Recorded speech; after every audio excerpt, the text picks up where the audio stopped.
And to end with, there's this very special poem that a student has written, and this is about cleanliness. So I'll just hand over the microphone to him. Can you introduce yourself as well? I'm Apoor Bikram Shah, sir, and good afternoon, sir. Once again, greetings from the home base. Last year, I had the honored privilege of being applauded by you. But, sir, what I feel now is that my aspirations, your aspirations, are yet not achieved. We have a lot more to conquer, miles to cover. और यही ख्यालात जब मेरे जहन में आया तो मैं अपनी कलम को रोक नहीं पाया और इस साल पुणे 2 अक्टूबर के इस अवसर पर आपको एक कविता निवेदित कर रहा हूं। और अगर इस कविता के माध्यम से जो माइल्स हमें और कवर करनी है उनमें से 2-4 कदम भी ये देश बढ़ लेगा तो मेरा काव्य पाठ सफल रहेगा और आपका सुनना भी सार्थक होगा। जो सरहद पर तो जा न सके पर अपना फर्ज निभाते हैं, अस्वच्छता नामक शत्रु से भारत देश बचाते हैं। अस्वच्छता नामक शत्रु से भारत देश बचाते हैं। 2 पल वतन के आज उनके नाम करता हूं, जो सड़क नाले साफ करते उन्हें सलाम करता हूं। जनाब, पर विडंबना देखिएगा इस देश की।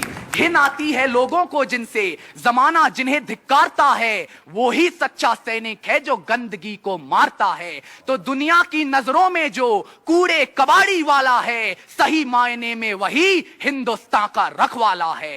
And when we talk about nationalism, एक अलग ही ज्वार हमारे रगों में उठने लगता है सर। हम इस हद तक भी बोल देते हैं कि हाँ, वक्त पड़ेगा तो हम इस देश के लिए सरहद पर जान दे भी सकते हैं और ले भी सकते हैं। बेशक हम ऐसा कर सकते हैं, पर जब भी मैं सड़क के किनारे कचरे के किसी भी ढेर को देखता हूं तो सर मुझे लगता है कि हर एक वो ढेर इस दावे के आगे एक प्रश्न चिन्ह बनकर खड़ा हो गया है। यूं तो हम सब सरहद पर पौरुष दिखलाना चाहते हैं, इस्लामाबाद की धरती पर भी ध्वज लहराना चाहते हैं, और ये ख्वाब बेशक पूरा होगा। यौवन में वो ताकत है, शेरों के जो दांत गिने, शेरों के जो दांत गिने, रक्त में वही हिमाकत है। पर भरतवंशियों की हालत आज शर्म आती है बताने में। हम नाक सिकुड़ने लगते हैं एक कागज का टुकड़ा उठाने में। तब सोचता हूं ये दौर ऐसा कर लेगा क्या सचमुच अपने हाथों में वसुंधरा अंबर लेगा। अस्वच्छता से मैत्री है तो रज तिलक क्या लगाएंगे, जो हाथ झाड़ू उठा न पाए संगीन कैसे चलाएंगे। और सर अंत में मैं बस यही कहना चाहता हूं कि सरहद सैनिक बचा लेंगे, बैठे वतन की साधना में हम भी तो कुछ अर्पण कर दें भारत मां की आराधना में। और हम क्या अर्पण कर सकते हैं सर? एक भीष्म प्रतिज्ञा अब, एक भीष्म प्रतिज्ञा अब हर जन भारत का ले ले। एक भीष्म प्रतिज्ञा अब हर जन भारत का ले ले। अटूट प्रेम स्वच्छता से हर मन भारत का ले ले। अटूट प्रेम स्वच्छता से हर मन भारत का ले ले। तो युद्ध का ऐलान अब गंदगी के खिलाफ हो और मांग शवुड की जनता से है देश का कचरा साफ हो। हुक्मरानों से उम्मीद यही, आशा है जवानी से। हुक्मरानों से उम्मीद यही, आशा है जवानी से। और हम क्या आशा करते हैं सर? बस एक यही आशा में जो करने जा रहा हूं, जो निवेदन, अंतिम इल्तिजा जो आपसे रखता हूं, मैं सर बहुत ही I really feel honoured that I am speaking in front of you.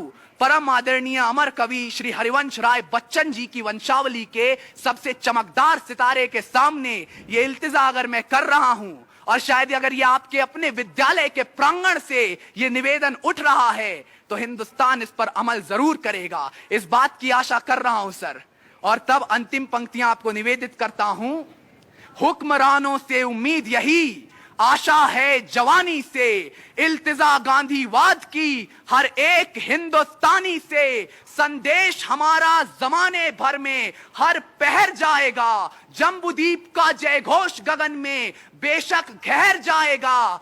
भले खूना बहाएं सरहद पर, एक छिलका अदब से उठाइए।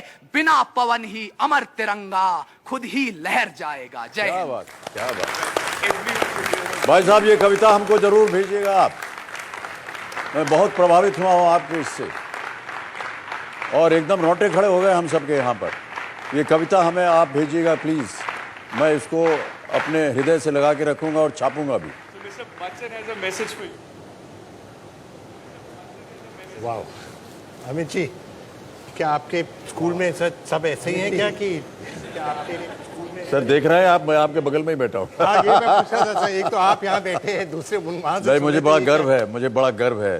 और ख़ास तौर से हर वर्ष ये एक ऐसी कविता पढ़ के सुनाते हैं, मुझे तो बड़ा आश्चर्य होता है कि कहाँ से इतना विद्वान यहाँ शरूट में पैदा हो गया है, लेखक है, कवि है, और क्या क्या बातें इन्होंने लिखी हैं। बहुत बहुत बधाई आपको और शरूट को बहुत बहुत बधाई। और जितनी भी शिक्षा आप प्राप्त कर रहे हैं, ख़ास तौर से स्वच्छता की ओर, वो इसी तरह जागृत रहे, यही हमारी प्रार्थना है। बहुत बहुत धन्यवाद सर, बहुत बहुत धन्यवाद।